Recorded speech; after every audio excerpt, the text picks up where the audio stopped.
let's start actually just about talking about the jury selection process. What do you expect and hope from this process? Well, what I hope for most, obviously, are fair jurors. I'm looking for people who are willing to say, yes, I've seen media coverage on this, because I don't think it's realistic to think we'll find anyone who hasn't. So looking for people who say, I can be fair. How do you establish that? I think a lot of it is a gut feeling that I'll have. I've picked many juries in my career, and I think you start to talk to people and you pick up on certain things that they say and answers that they give to specific questions. And I think overall, what I have found in most of my jury selection processes in the past is jurors, once they are sworn into a case, really do want to be fair.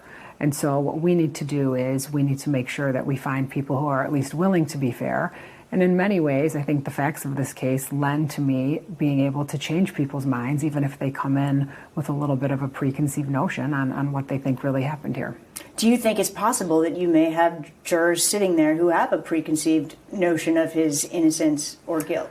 Sure. I think it's difficult not to, especially when something has had the media coverage that this case has had and the widespread coverage it's had nationally and in the world. I think it's unrealistic for me to think people don't at least have some thought on it. But again, I think once people, it's different when you read a headline and come in with an idea than when you're actually sitting in a criminal courtroom and you're listening to actual real evidence, listening to witnesses testify, listen to them being cross-examined. So I think even initially, if there's people who have preconceived ideas, hopefully if we can at least find ones that are willing to be fair, even in spite of those preconceived notions, that we should be able to convince them. There are a lot of people, including accusers, who see this trial as being representative of something much larger than just a trial. How does that affect the job that you have to do? It can't affect the job that I have to do. I think I need to drown out the noise. I think that's the most important way that I can go forward when handling this case.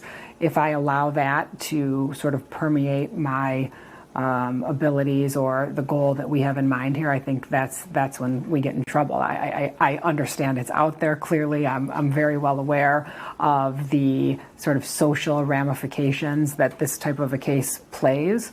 But for our purposes, what happens inside the four walls of that courtroom is really the key factor for us.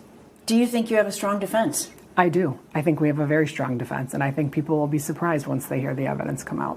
Why? How can you be so confident about it today? First of all, I think you have to be confident. I mean, Tom Brady doesn't go to the Super Bowl and say, I didn't come here to win. I mean, you go into these circumstances to win.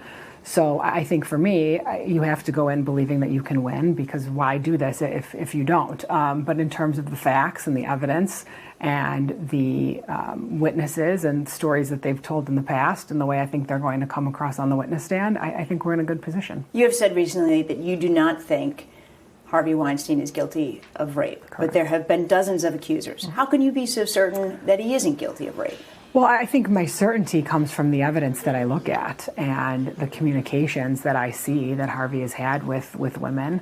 And, so for my purposes, I look at the law, I look at the facts, and I make a determination based on those things. There are a lot of people who may look at the defense as being somehow an accusation that all of the accusers are lying, that all of these stories are somehow fabricated unfairly against Harvey Weinstein. Is he guilty of some of the sexual misconduct he's been accused of? Again, I'm his criminal lawyer and I'm focusing on the criminal charges, but I'm happy to say that I don't think anyone is trying to come out into the world, come out in front of press, come out in front of a jury and say that Harvey Weinstein didn't make mistakes or that Harvey Weinstein made bad choices. And sexual misconduct is different than sexual assault. So when we hear, 80 women have accused Harvey of sexual assault, that's just not true. 80 women have accused Harvey of a variety of things, some being sexual in nature, some not be, some being I didn't get treated nicely at work, some, he asked me for a massage. There's a whole plethora of different allegations that have been made. And so we have to make sure that people understand that all, from treating someone poorly at work to asking someone for a massage to rape. There's a big jump there. And so I actually think that some of this press, once jurors sit in a courtroom and actually listen to the fact that, oh, there are really only 2 charged women here, I need to look at this a little more skeptically than I originally thought that I may have to. And so in some ways, I think that may help us. What do you think is the most important message you want to get across as a defense attorney as this starts? I think for me, the most important message I can get across is the fact that Harvey has a right to a fair trial. And no matter what you think about the allegations that have been levied against him, you have to remember that the system of justice is bigger than Harvey Weinstein. And if we believe that Harvey himself doesn't have a right to a fair trial, then that's what we believe for all of us. And I think that's scary.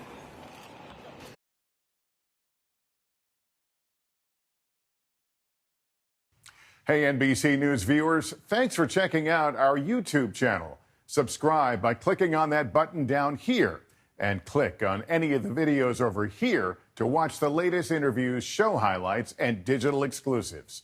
Thanks for watching.